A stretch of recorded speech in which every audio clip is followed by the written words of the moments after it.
Chael Sonnen finally let someone get close. Jon Jones responded to the situation, and Marlon Moraes versus Yadong has been recently announced as well, and I thought I'd break down all of these topics on today's MMA news reaction video, starting with the main topic at hand. Chael Sonnen might have just taken the first loss of his professional career. Now, I know he's undefeated and undisputed and the GOAT of MMA, period. He's never lost a round, never lost a minute. But he might have just taken the first L of his career, because if he did put his hands on this woman, that is not a good thing whatsoever at all. But we don't know yet. We are not sure of the situation. I'm just going to go off of like a character assumption of Chael Sonnen. I don't believe he would put his hands on a woman, but I'm going to read out the story anyway. So basically, currently under investigation, Chael Sonnen was given 5 misdemeanor battery citations after an alleged altercation on Saturday night. In a video, Sonnen was seen wearing handcuffs and being detained by the police. The footage shows the police looking for a woman who claimed that Sonnen had hit her. Story still developing. Sonnen was not arrested, FYI. So Sonnen hasn't been arrested. They're going to do more investigative work. They're going to find out if what the woman is claiming is true and find out the background of the whole story, because what we know is true is at least Chael Sonnen beat someone up, okay, and extended his undefeated record even further whilst into retirement. I mean, look at Khabib, he can't fucking do that, but Chael Sonnen continues to win long after retiring. But either way, jokes aside, if he put his hands on a woman and there isn't footage of that woman throwing punches at him first, there's no excuses for that at all. Really. But it's alleged, and I do want to mention this, man. Chael Sonnen, I know maybe this is like a serial killer trait, maybe, and he's like living amongst us and we don't know it's him the whole time and he's a hidden psychopath, but he just doesn't seem like the kind of guy to randomly attack 2 people leaving a hotel room. But there is a worry in my mind, because if you've been watching any Chael Sonnen content recently, you may have noticed a real uptake in the level of CTE that you're witnessing. And I say that with a lot of respect. Brain damage is not a joke, although it is quite funny.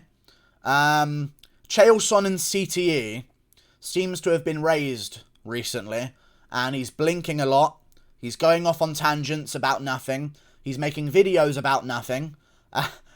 I mean, I was going to say he picked Pena to win, but that actually fucking worked. But, yeah, Chael Sonnen has really maybe deteriorated mental health-wise. He has taken a lot of damage throughout his career. Had a very long career that ended in a bunch of KO losses to Machida, to Fedor Emelianenko at Bellator. But I don't believe it's true. But we're going to go through it anyway. Apparently, Chael Sonnen was knocking on a hotel room door, and a couple walked down the hallway. An altercation happened, and apparently the woman got hit afterwards. We didn't know that at the time, but in the video, the policeman said, "Where's that woman who claimed that she'd been hit by the man?" Or, "Where's that woman who said she'd been punched in the face?" Something like that. So, we'll find out over the next couple of days. Jon Jones has responded to this situation. And I just want to mention this as well, by the way. I don't see Chael randomly lunging at a couple. I don't see that at all, like a group of people, because he's got 5 misdemeanor charges, or 5 misdemeanor citations that he's got to answer to, I guess.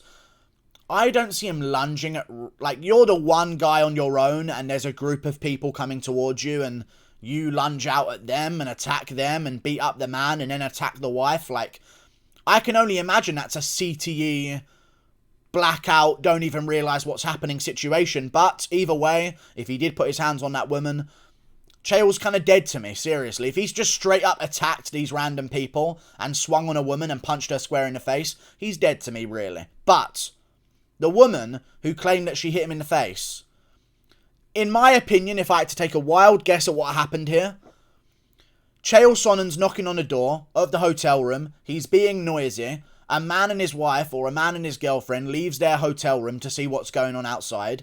Chael needs to get into a room to maybe wake someone up who slept in past their alarm. Who knows what time it was or anything like that. Something like that's gone down. The couple said, "Why are you being so fucking loud?" The man's tried to get aggressive with Chael because he's still knocking on the door or something and ignoring them, or they've been rude to each other. The man's gone for Chael. Chael can't let him get close. Chael destroyed the man, of course, because he's the GOAT of MMA. And then the woman started saying that Chael hit her, so her husband doesn't seem like the man in the wrong because she knows that her husband or boyfriend attacked Chael first.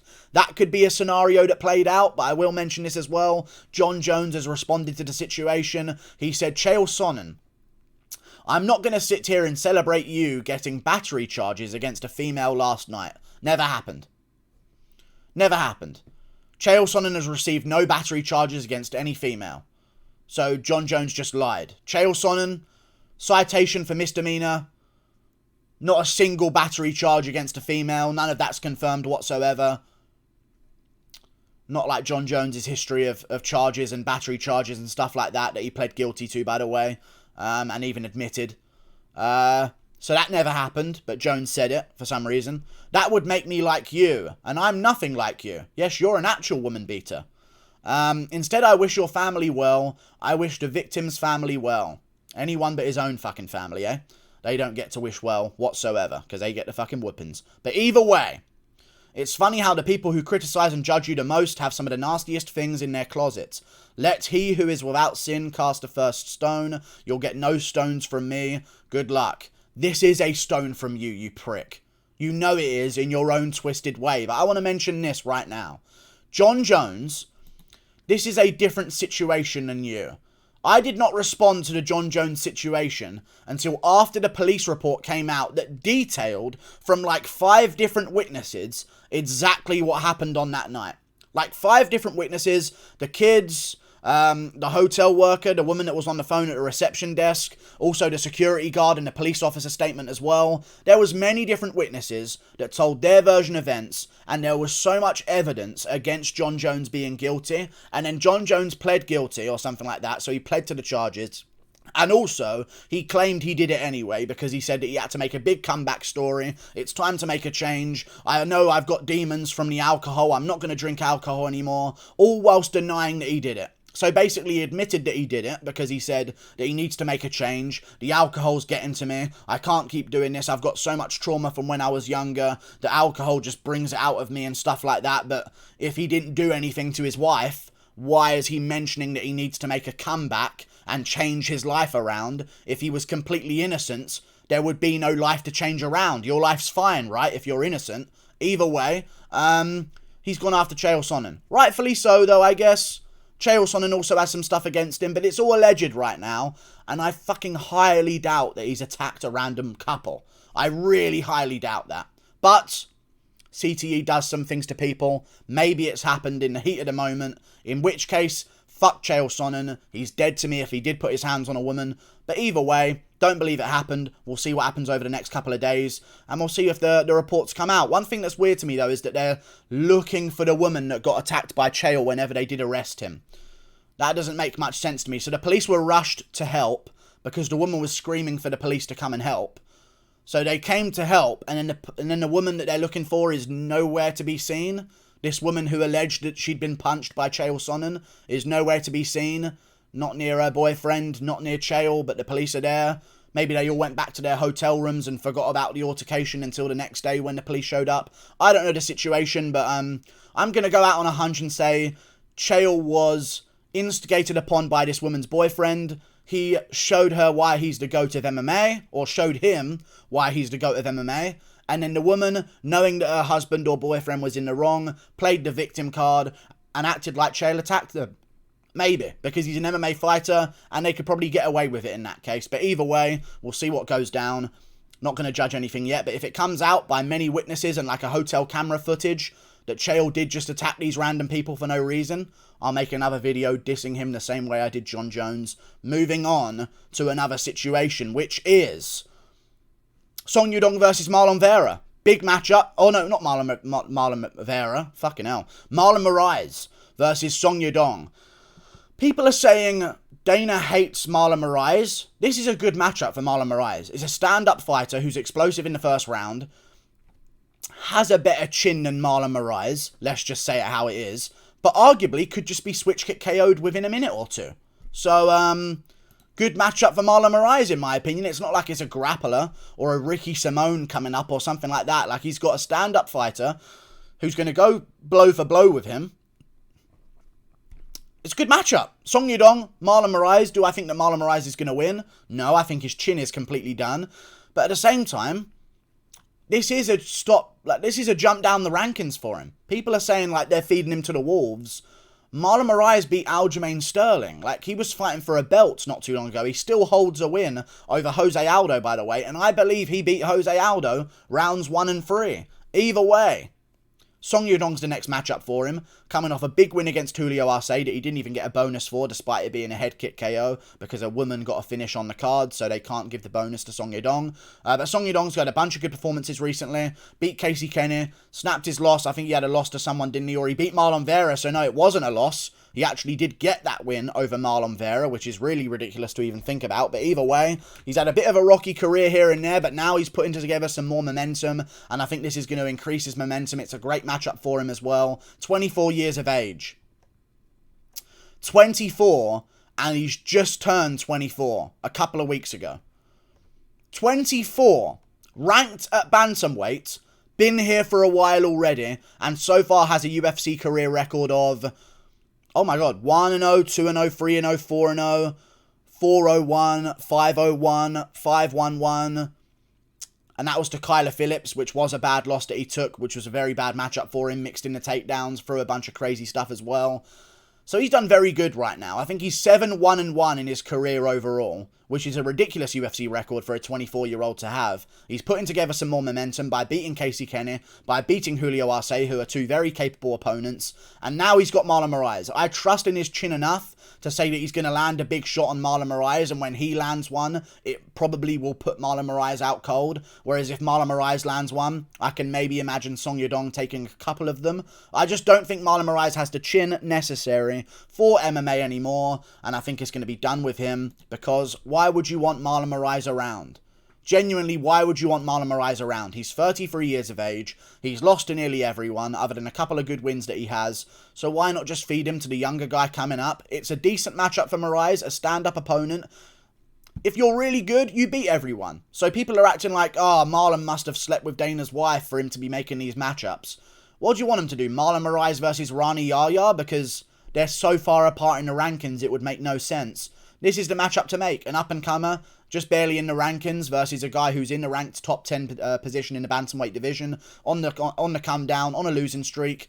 Let's see if he can still do it, and if he can't do it, we waste no time. We move Song Yadong up the rankings at 24 into the top 10, build another prospect in his own right, and also get rid of Marlon Moraes, or maybe give him a one last chance against a Cody Garbrandt or someone like that. And that's on a good card as well, by the way, Marlon Moraes versus Song Yadong. It's on UFC Fight Night, Santos versus Ankalaev. That so far has Santos Ankalaev on the card and nothing else, but it's going to be a good one. It's got Chris Matinho returning on that card, Trevin Jones versus Javid Basharat, who makes his debut on that card. It's going to be a really good one, and I'm looking forward to it. But some other news has come up as well. Gaethje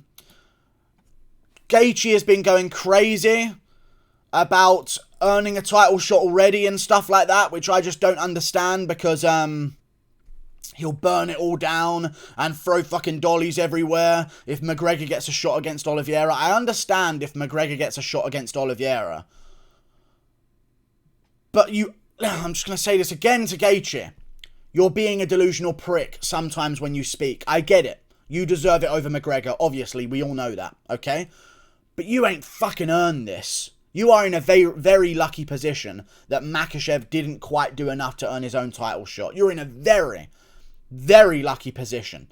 You're on a one-fight winning streak. You got dominated by Khabib and finished easiest out of any single Khabib opponent in his entire career, I feel like. Other than maybe some quick KOs that he had randomly in the early part of his UFC career. But in his recent career, the recent form of Khabib made him look easy. Finished him in the second round by submission, and Gaethje had a to-and-fro matchup against Michael Chandler that he won, but dude, you're on a one-fight fucking winning streak. You're the only guy they can give a title shot right now, but you don't fucking deserve it. You just make the most sense at the moment. But either way, they can't give it to Oliveira. They can't give it to McGregor. That sounds fucking dumb. What they should do, in my opinion, is don't book the Oliveira-Gaethje matchup. Wait for the winner of Makhachev versus Dariush.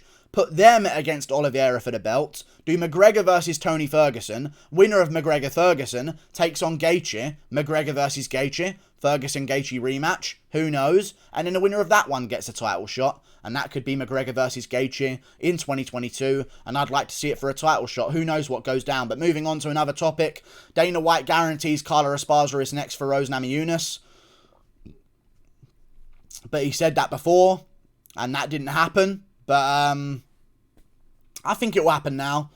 I think it's a good matchup as well. Carla Esparza's beaten Rose Namajunas. There's a lot of shit on the line in this matchup as well, because Rose Namajunas has beaten every strawweight champion of history other than Carla Esparza, who has a win over her. So she would perfect her legacy and prove that she is the best women's strawweight of all time. That's what I think is on the line here for sure. If she isn't of all time the best strawweight in the UFC already, maybe you can give it to Joanna Jędrzejczyk, because I actually thought Jędrzejczyk won the rematch against Rose Namajunas. You can call her the GOAT strawweight after this one, because Carla Esparza, the only girl to beat her right now, or I think she's lost before in her career, but this is one that she has lost to, that she's got a chance to redeem herself against. So she can redeem a loss to Carla Esparza here, beat every strawweight champion in UFC history, and become the UFC strawweight GOAT, defending for the second time as a two-time world champion of the strawweight division, who had defenses on both occasions. So, Rose Namajunas, very good chance against Carla Esparza. I might pick Carla Esparza to win, but in my opinion, they should do a March pay-per-view card of Alexander Volkanovski versus Max Holloway 3.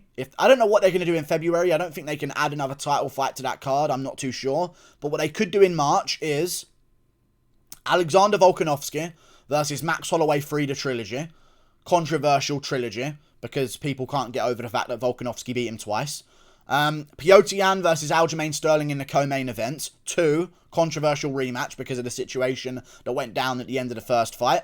Then do Rose Namajunas versus Carla Esparza 2 in the feature fight position, and you can put whatever you want on the rest of that card. I really don't give a fuck. Marvin Vettori versus Luke Rockhold to open it up, and then put in like the next position on the card. I think Bryce Mitchell versus Edson Barboza's already there. That's the card done. Don't need anything else. That's a perfect pay-per-view card in March. Either way, I look forward to that matchup. And Woodley said he was going to give 5k to people who make the memes, because he's got to embrace it, because if he doesn't embrace it, he'll just be the salty guy who can't take the loss.